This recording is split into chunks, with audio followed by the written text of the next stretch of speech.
December 7th, 1941. It's early morning in Hawaii. Battleship rest at anchor. Sailors eat breakfast and officers read letters from home. Overhead, the skies are calm and blue, but not for long. In less than an hour, the Japanese Empire will unleash one of the most devastating surprise attacks in American history. Over 350 aircraft will descend on the harbor, sinking or damaging 8 battleships, destroying hundreds of planes and killing thousands. But let's change one thing. Instead of a harbor full of 1930s battleship and biplanes, imagine one weapon from the future lurking silently beneath the waves of Virginia-class nuclear-powered attack submarine, a hunter-killer designed to dominate the seas of the 21st century. Commissioned in the 2000s, the Virginia class is one of the most advanced submarine in the world. Powered by a nuclear reactor, it can remain submerged for months. It's almost completely silent, wrapped in anechoic tiles, and equipped with state-of-the-art sonar. It carries Tomahawk cruise missiles, torpedoes, advanced sensors, and combat system decade beyond anything in 1941. No radar can see it, no Japanese pilot can hear it. It's a ghost beneath the Pacific. And this ghost is about to change everything. 7:30 a.m. The approach 200 miles north of Oahu, Japanese carriers launched the first wave of bomber and fighter. Historically, the American defender never saw them coming, but this time the Virginia does. Its sonar and electronic support measure pickup carriers' movement before the first plane even take off. The Japanese fleet, which was invisible in 1941, is fully mapped. The submarine relays its position to Pearl Harbor, giving the American precision time.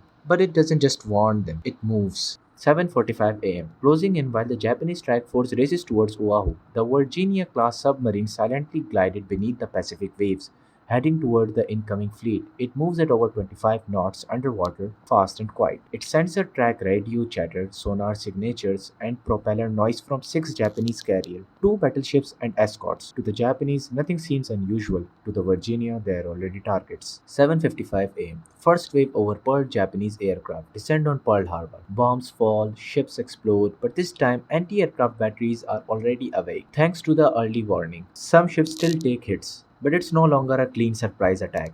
Meanwhile, 200 mile north, the Virginia class lock in its first firing solution. Torpedo tubes flood, Tomahawk missiles are armed. 8:05 a.m. First strike in seconds, the submarine unleashed its fury. Tomahawk cruise missiles rise from the waves like spears from the deep. They streak through the morning air at high speed, far beyond anything the Japanese have ever seen. One missile slams into carrier Akagi, the flagship of the Japanese fleet. Its flight deck erupts into fire. A second Tomahawk hits Kaga, igniting aviation fuel and detonating planes, still loaded with bombs.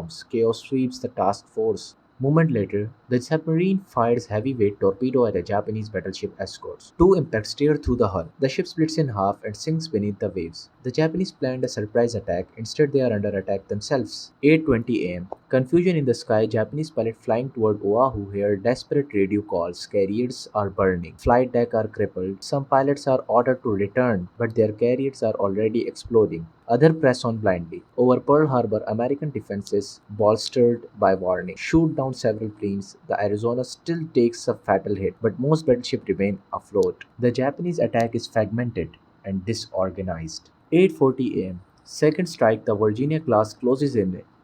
It's now only tens of miles from the Japanese fleet. Remaining escorts scramble to locate the unseen attacker, but they have no sonar capable of finding a 21st century submarine. Depth charges fall harmlessly into empty water. The submarine launches another salvo. Torpedoes stick towards Soryu and Harayu, 2 of the carriers supporting the attack. Explosion rip through their hulls. Flames and black smoke pour skywards. Planes attempting to land have nowhere to go. The once proud Kido Butai, the most feared strike force in the Pacific, is being torn apart by a single submarine. 9:15 a.m. Collapse of the Japanese attack. The second waves never reaches Pearl Harbor in full strength.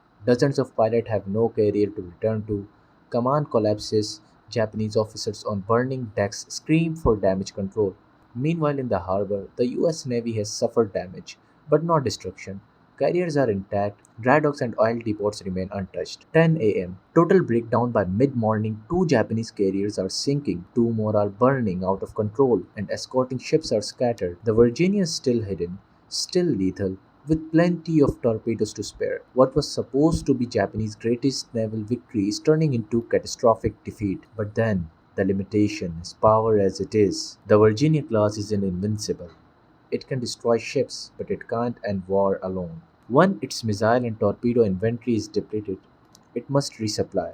But there's no modern base in 1941 to support it.